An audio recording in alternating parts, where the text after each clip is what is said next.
So we're looking at, I'd like to speak to these guys and just pose a question. What are the best ways from a publicist's point of view, but then also from like a journalist point of view, what are the best ways to get in touch with the media and how that process works? So do you want to give the PR perspective on that? And then Okay, I think firstly, what I would say is, what is your objective, or what's the goal, or what will success look like when you're trying to reach out to the media? But before that, if you have a campaign, let's just go one step before we contact the media. You know, what's the situation? What's your objective? Who is your actual target audience? Is it the general public, in which case, yes, the media are a great channel to get to a wider audience, or is it a specific audience you're trying to capture? And then you look at your channels, media being one of them, and your tactical approach. So when you get to the tactics, you know, in terms of is a press release appropriate, picking up the the telephone, or sending an initial introductory email. So there are, it's a skillful way of trying to contact the media.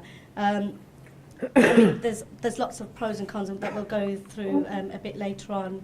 But initially, if you've got a story and you've got a good contact within the media, get in touch with them and just mention the story to them and see what they think. What do you think if you don't have, just from a PR perspective, if you don't have a contact within the media, what would be the first point of call when you're approaching them? Okay, so I mean, it's great that the Sikh Press Association has been set up.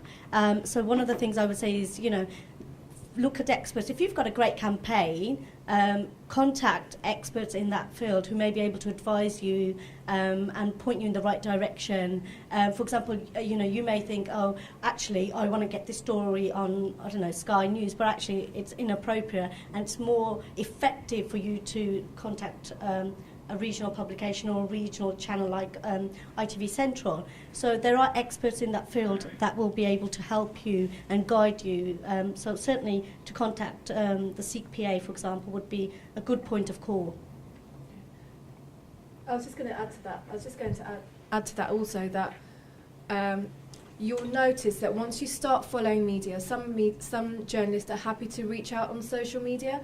If they are, you'll see their details very evidently posted on their profiles. Outside of that, it's very easy to actually get contact details for media if you want to send an initial email. We're going to go through what to put in the email and how to effectively kind of get their attention.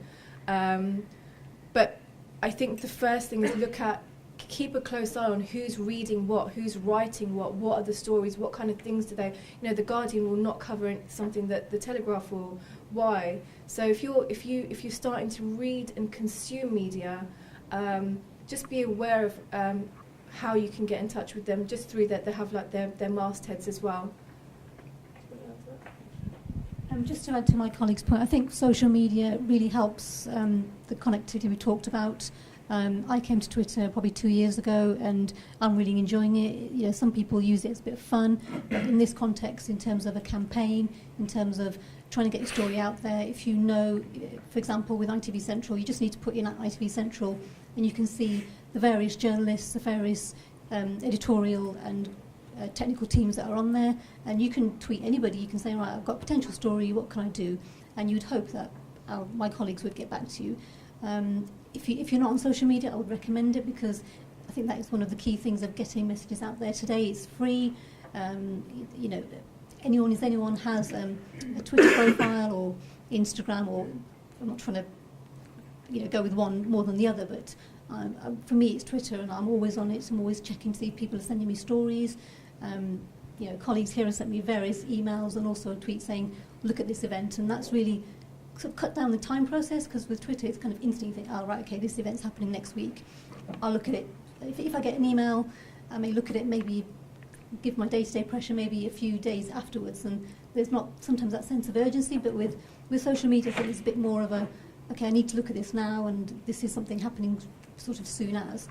So I would recommend, if you have a story and you're not on social media, to maybe, as Rupinder said, look at who's writing what, and kind of look at it and do your research from that side of things to start with.